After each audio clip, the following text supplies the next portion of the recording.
Bismillahirrahmanirrahim. Assalamualaikum warahmatullahi wabarakatuh. Alhamdulillah wassalatu wassalamu ala Rasulillah Muhammad ibn Abdullah wa ala alihi wa sahbihi wa man tabi'ahu bida'watihi wa man wala, amma ba'du.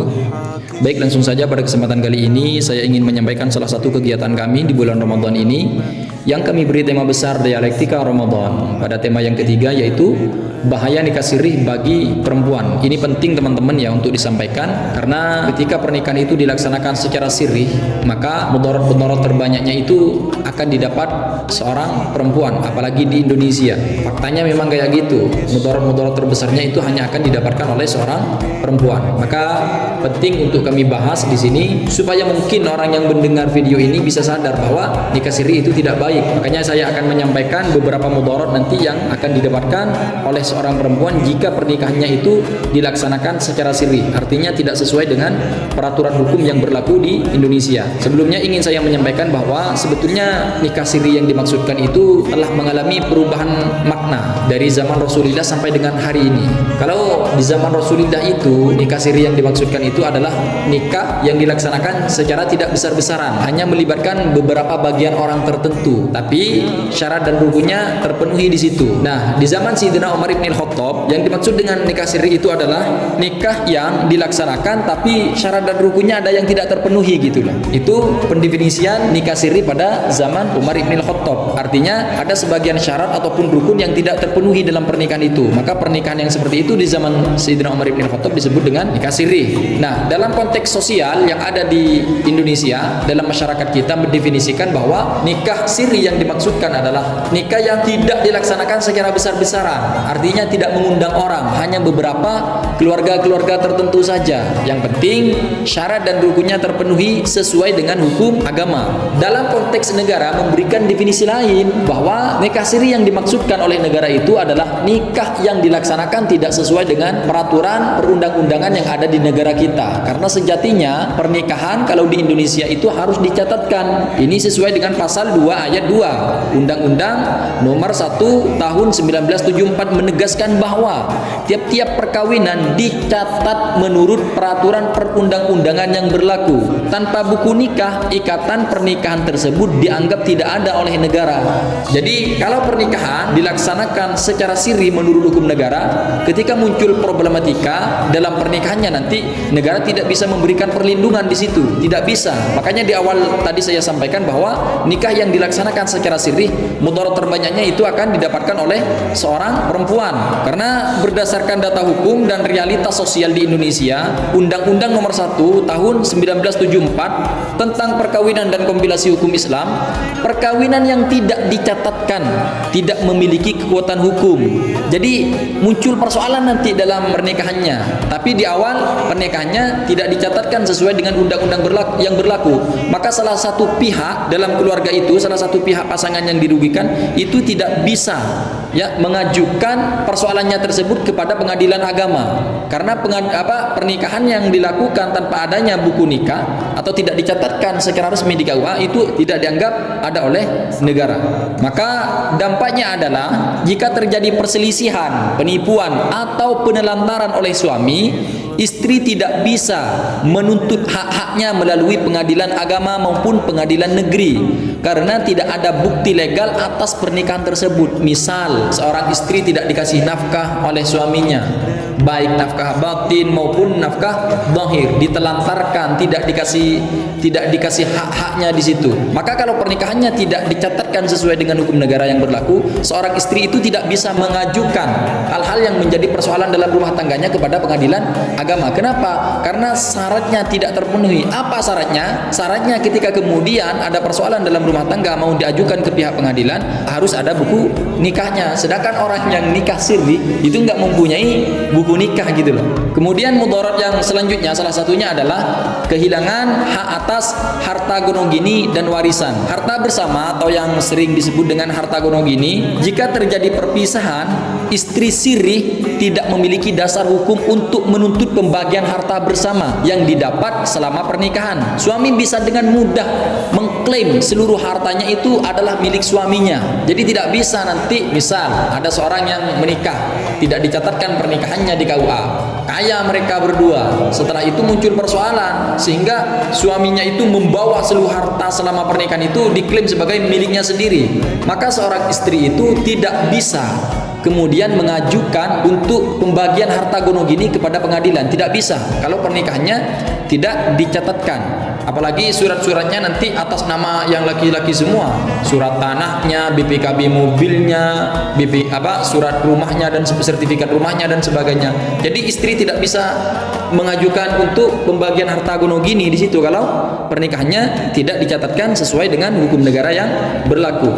Mudarat yang paling besar yang sering ada dalam persoalan rumah tangga, ketika terjadi persoalan, terkadang tidak sedikit seorang laki-laki itu main tangan, atau bahasa hukumnya itu disebut dengan KDRT, kekerasan dalam rumah tangga. Seorang istri yang mengalami kekerasan rumah tangga, kalaulah kemudian nikahnya tersebut tidak dicatatkan di KUA, maka sekeras apapun ini, kecuali nanti dibawa ke ranah pidana, itu tidak bisa seorang istri itu kemudian mengajukan ke pengadilan atas dasar KDRT. Tidak bisa, karena pernikahannya itu sesuai dengan pasal yang saya sebutkan di atas, itu tidak dianggap ada oleh negara gitu. Karena KDRT yang sering rentan itu adalah dilakukan oleh seorang suami kepada istrinya. Sulit menemukan KDRT yang dilakukan oleh seorang istri kepada suaminya. Yang banyak itu yang melakukan kekerasan dalam rumah tangga itu seorang suami kepada istrinya.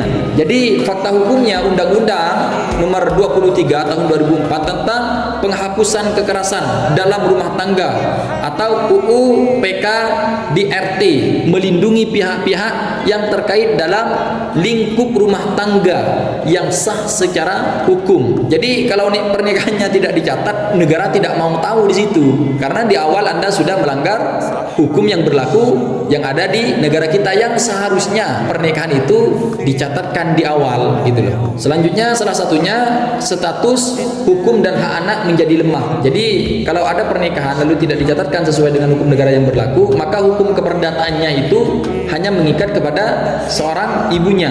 Makanya sesuai dengan pasal 43 ayat 1 Undang-Undang Perkawinan, sebelum putusan MK ini ya, anak di luar kawin hanya mempunyai hubungan perdata dengan ibunya dan keluarga ibunya, tidak mempunyai hubungan perdata dengan keluarga ayahnya gitu loh. Jadi tidak dianggap sebagai anak orang tua laki-laki nanti, itu hanya mempunyai hubungan keperdataan dengan ibundanya.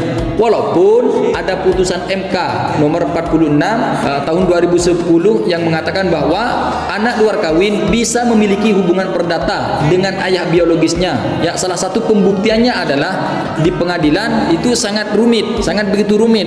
Harus memakan biaya besar, harus ada tes DNA, harus ada putusan pengadilan dan sebagainya.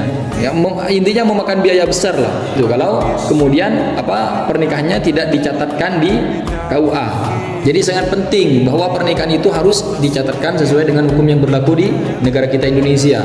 Dan ini yang sering menjadi persoalan teman-teman, bahwa kalau di dalam agama Islam hak cerai itu mutlak ada di tangan suami. Jadi kapanpun seorang suami itu berhak menceraikan istrinya. Misal, maaf, suaminya mengatakan kepada istrinya, kamu saya telak. Secara hukum agama itu jatuh, telaknya itu jatuh kepada istrinya. Tapi beda halnya ketika kemudian pernikahan itu dicatatkan sesuai dengan hukum negara. Jadi nggak bisa seorang suami itu dengan semaunya mengatakan kamu saya telak kalau pernikahannya dicatatkan di KUA. Itu harus ada beberapa prosedur yang harus dilewati. Jadi kalau perceraiannya dilakukan di luar pengadilan itu tidak dianggap sah oleh negara. Tidak dianggap sah. Artinya perceraian yang dianggap sah kalau pernikahannya itu dicatatkan di KUA, perceraiannya itu harus di pengadilan gitu. Harus dilakukan di pengadilan. Harus lewat beberapa pertimbangan hakim juga, karena negara hadir di situ untuk memberikan keamanan terhadap seorang perempuan. Misal, apa alasan suami ini menceraikan istrinya?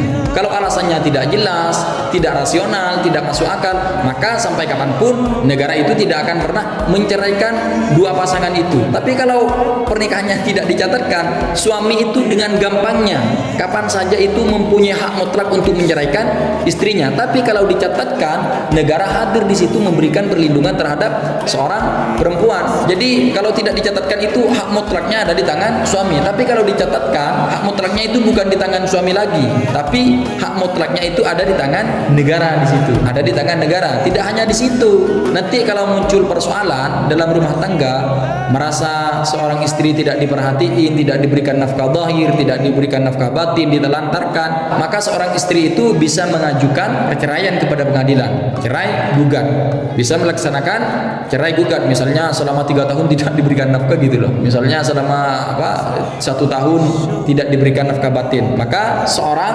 istri juga mempunyai hak untuk kemudian meminta agar supaya negara memberikan haknya di situ dengan cara melakukan gugat cerai ke pengadilan, supaya negara hadir memberikan perlindungan. Jadi mudarat-mudarat yang seperti ini kalau dilaksanakan secara resmi, pernikahannya sesuai dengan hukum negara yang berlaku, justru yang akan yang banyak mendapatkan perlindungan di sini adalah seorang perempuan. Makanya saya melihat di masyarakat kita, pernikahan-pernikahan yang tidak dilaksanakan secara hukum negara itu perceraiannya mudah, gampang sekali teman-teman. Walaupun faktanya di daerah Pamekasan sendiri itu ya per setiap tahunnya mengalami angka perceraian yang sangat signifikan, terus mengalami perceraian gitu. Peningkatan perceraian per setiap tahunnya. Yang dicatatkan saja gampang melaksanakan perceraian, apalagi yang tidak dicatatkan gitu loh. Maka penting bagi seorang perempuan, siapapun, saya kira kalau Anda mau dinikahi oleh seorang laki-laki, siapapun laki-lakinya, baik kaya, keturunan kiai, keturunan habaib, siapapun itu, Anda ketika mau menikah, satu, mintalah kepada sang laki-laki tersebut untuk menikah di KUA gitu loh. Karena adalah beberapa bagian, ada beberapa yang saya lihat itu di berita, ada menikah dengan si ini tidak dicatatkan, akhirnya gampang untuk ditelantarkan. Akhirnya yang menjadi korban itu seorang perempuan. Dia kalau diceraikan dalam keadaan tidak punya anak, tidak hamil. Tapi kalau diceraikan dalam keadaan punya anak 3 misal, lalu tiba-tiba seorang suaminya menghilang, apalagi diceraikan dalam keadaan hamil, itu negara tidak bisa memberikan perlindungan di situ kalau Anda di awal tidak mencatatkan pernikahannya di KUA. Nah, maka kerugian terbanyak itu didapatkan oleh seorang perempuan gitu. Makanya siapapun perempuannya kalau mau menikah, mintalah kepada pasangannya untuk menikah secara resmi sesuai dengan hukum yang berlaku di Indonesia. Karena ketika pernikahan itu dicatatkan secara resmi secara hukum negara, negara hadir akan memberikan perlindungan kepada dua mempelai, baik istri maupun suami. Mungkin itu yang dapat saya sampaikan. Jadi terakhir dari saya bahwa mudarat-mudarat terbesar ketika pernikahan itu tidak dicatatkan secara resmi menurut hukum negara yang berlaku, mudarat terbesarnya itu akan didapatkan oleh seorang perempuan. Mungkin itu yang dapat saya sampaikan. Billahi taufiq wal hidayah. Wassalamualaikum warahmatullahi wabarakatuh.